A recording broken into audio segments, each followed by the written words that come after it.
26 જુલાઈના દિવસને કારગિલ વિજય દિવસ તરીકે ઉજવવામાં આવે છે। કારગિલ વિજય દિવસ નિમિત્તે ઘર ઘર શૌર્ય સન્માન મહોત્સવનું આયોજન કરવામાં આવ્યું।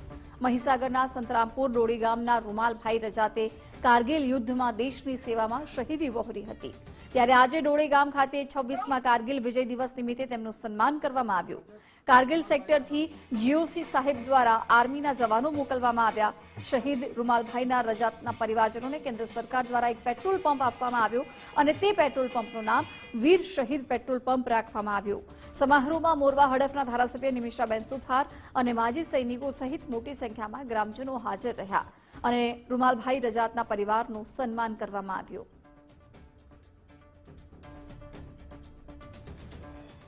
મારા પપ્પા શહીદ થયા ત્યારે મારી 10 વર્ષની ઉંમર હતી।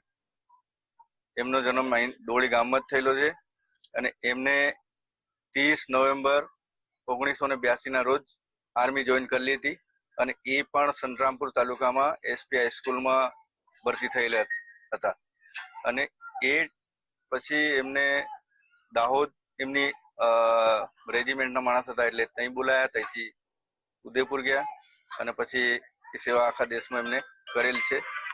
ત્યાર પછી આ 10 વર્ષની મારી ઉંમર હતી ત્યારે કારગિલ યુદ્ધ શરૂ થયું। એક તે અમારું ઘર કામ ચાલતું હતું, આ ઘરનું કામ ચાલતું હતું, એ પ્રોપર પૂરું થઈ રહેલ નહોતું પણ એમનો તાર આવ્યો તેમને જવું પડ્યું અને એ ટાઈમે હું 5મા ધોરણમાં અભ્યાસ કરતો હતો મુખ્ય શાળામાં। એ હાલ પપ્પાના નામે છે અને આ શાળા છે એ બી પપ્પાના નામે જ છે।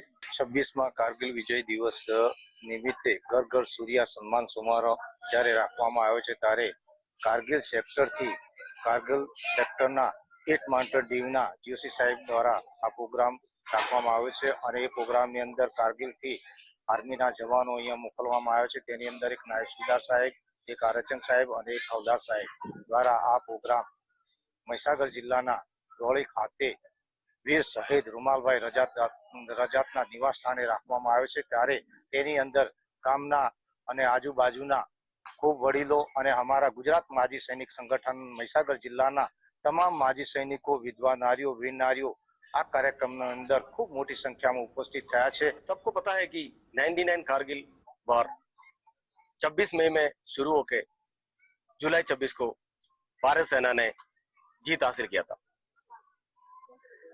जिस वक्त नायक रजात रूमालभाई जिसने 12 रेजिमेंट में तैनात थे, वहां कारगिल सेक्टर, बटालिक, द्रास इन चोटियों से दुश्मन को भागने का मजबूर भी किया था।